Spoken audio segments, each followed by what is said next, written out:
The Dromedaries. By now, most Christians are familiar with Jeremiah chapter 10, where he talks about the tree and not to learn the ways of the nation. Who is not familiar with Matthew's gospel and Luke's gospel that tell the birth of Messiah? The entire world knows, and about 100% of Christianity believes the grossly misinterpreted message of the birth of Messiah.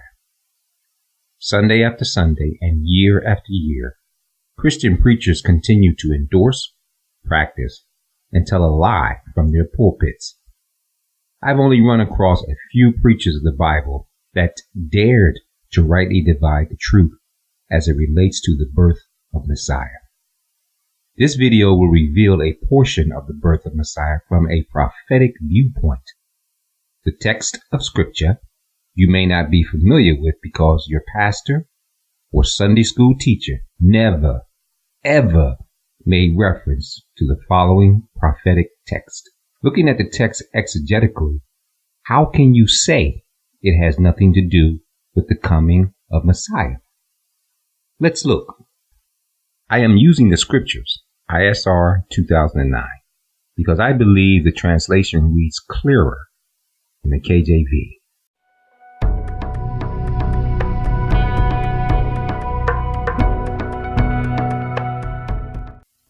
Yeshayahu chapter 60 verse 5, the book of Isaiah. Then you shall see and be bright, and your heart shall throb and swell, for the wealth of the sea is turned to you.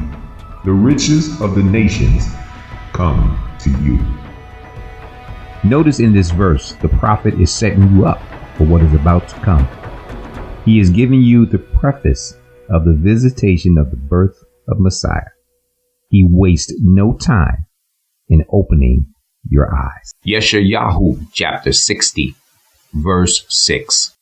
A stream of camels cover your land, the dromedaries of Midian and Ephah, all those from Sheba come, bearing gold and incense, and proclaiming the praises of Yahuwah. Can you not see this is prophetic, referring to the birth of Messiah?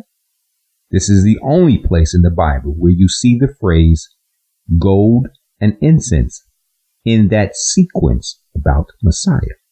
The other place is the fulfillment in Matthew's Gospel, chapter 2, verse 11. And coming into the house, they saw the child with Miriam, his mother, and fell down and did reverence to him. And opening their treasures, they presented to him gifts of gold and frankincense and myrrh. Let's first identify a dromedary. This is a dromedary. It is a one-hump camel. A caravan of these camels crossed the desert in about 3 to 5 BC, following his star. According to some sources, in ancient times, a caravan could consist of 500 to 12,000 people. But that's probably a little too much for your Christmas lie. You would rather stick with your undocumented 3 kings. This is the open desert they traveled, solely by a bright star. Nowhere in the Bible is the declaration from the Most High saying, I will protect you for the 30 days or so you have to travel. Because the Most High did not interfere with their cultural belief and practice.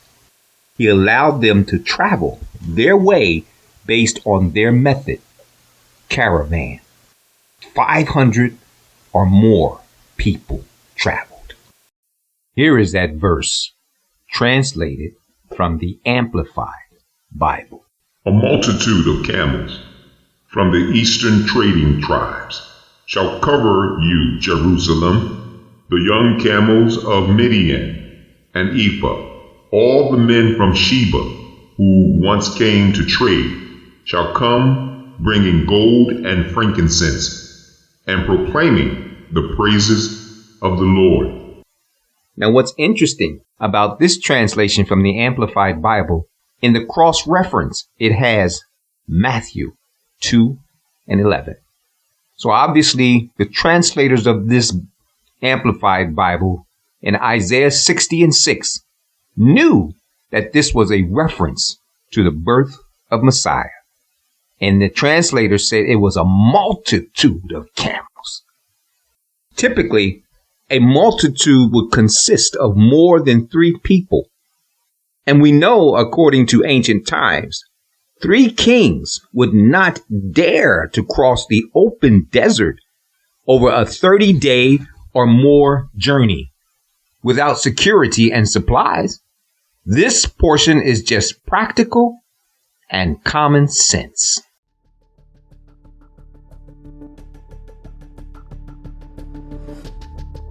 Nowhere in the Bible is the declaration from the Most High saying, I will protect you for the 30 days or so you have to travel. Because the Most High did not interfere with their cultural belief and practice. He allowed them to travel their way based on their method. Caravan, 500 or more. And the rest was a biblical sand show on a grand scale. Behold, the dromedaries of kings, servants, and security may have looked like this.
Look how happy the dromedaries were to be a part of this biblical event that shook the world and would ultimately topple earthly kingdoms along with their earthly kings.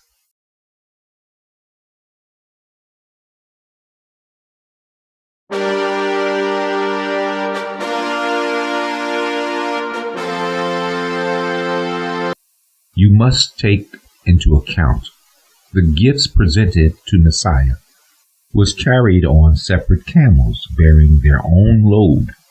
This would have been a stream of camels, as mentioned in the text, along with the kings riding their own camel. Obviously, this would increase the caravan exponentially.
kings arrived at the house, according to the Gospel of Matthew.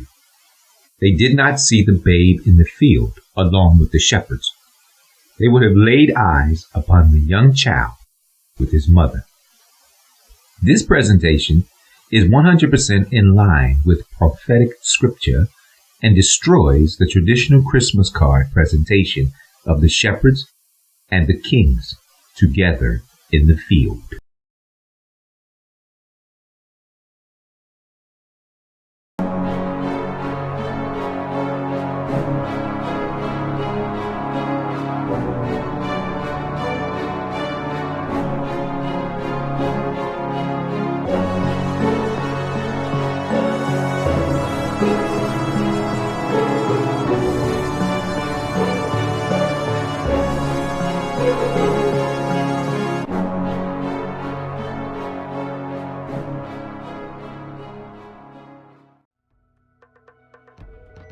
Undoubtedly, the kings would have been presenting gold bars instead of a small jar of gold.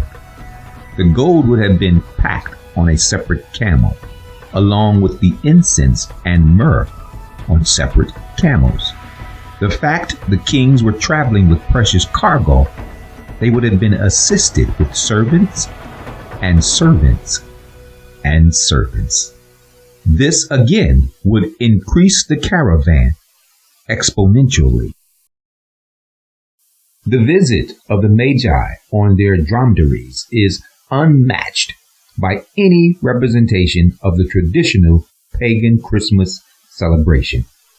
The heavens rang out with a song of adoration, and the kings of the earth swarmed upon Bethlehem en masse, unlike any birth of its kind.